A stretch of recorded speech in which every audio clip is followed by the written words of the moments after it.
And we begin once again in Minnesota, where things are getting worse by the day for embattled Governor Tim Walz, testy Congresswoman Ilhan Omar, the beleaguered Democratic Party, and everyone else who's ducking for cover from the state's growing billion-dollar fraud scandal. As we've been pointing out recently right here on this program, both Walz and Omar have been linked repeatedly to their failed oversight regarding a massive ripoff scheme involving a number of COVID-era charities. Many of those groups were run by Somali immigrants with direct ties to Congresswoman Omar, links which she continues to ignore. Rather than owning up to her role and allowing the situation in Minneapolis to fester and get completely out of hand, Omar now claiming that she's actually part of the solution, not part of the problem. And that is some pretty goofy math.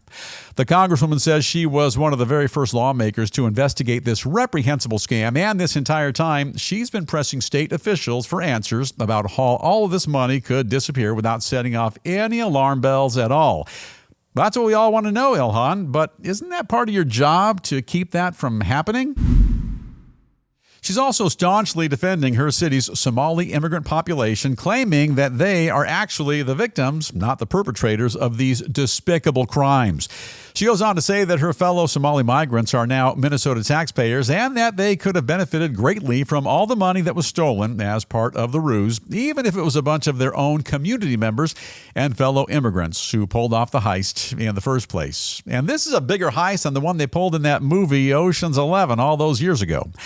Now, one cabinet member accuses Omar of trying to gaslight the American people with her gibberish. In the meantime, both Congress and the Treasury Department, they're now investigating the incompetence of Governor Walz and looking into how and why he utterly failed to safeguard taxpayer money.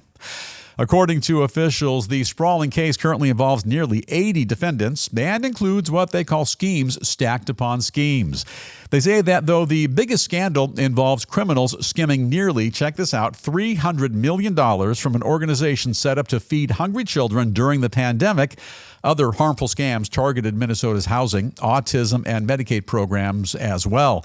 Now, for their part, state lawmakers claim that the scandal has now grown to historic proportions because Walz and his team were both asleep at the wheel and afraid to look into reports of fraud due to political correctness concerning the Somali population and accusations of racial discrimination.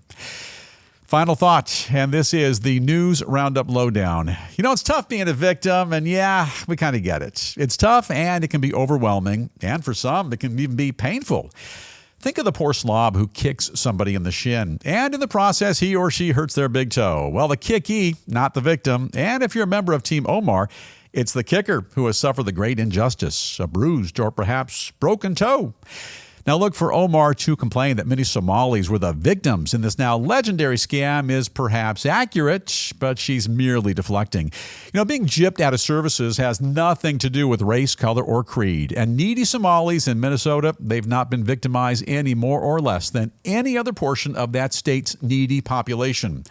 Now, important to point out that an enormous amount of fraud all happened in the Congresswoman's 5th District, and at last check, she's still dummying up, claims she knew nothing about what was going on.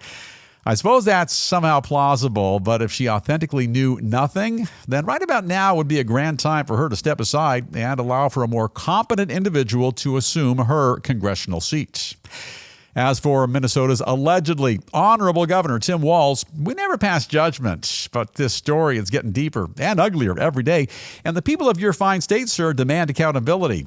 Also, thanks a bunch to the hundreds of people who've been writing in and commenting on this scam, and we are as outraged over this story as you are. Now, producer Davey, on behalf of all taxpayers in Minnesota and elsewhere, I am demanding a tax refund. And what say you? Well, this thing just seems to keep on getting bigger and bigger, and it's going to be interesting to see if they ever connect the dots right to Omar herself. Yeah, it's the gift that keeps on giving. Another thing to keep in mind, by the way, when Kamala Harris runs for president again in a couple of years, you do well to remember that she's the one who signed off on this Walz fella to be her co-pilot in the White House. Yeah, think about that, and if you would, please keep that in mind.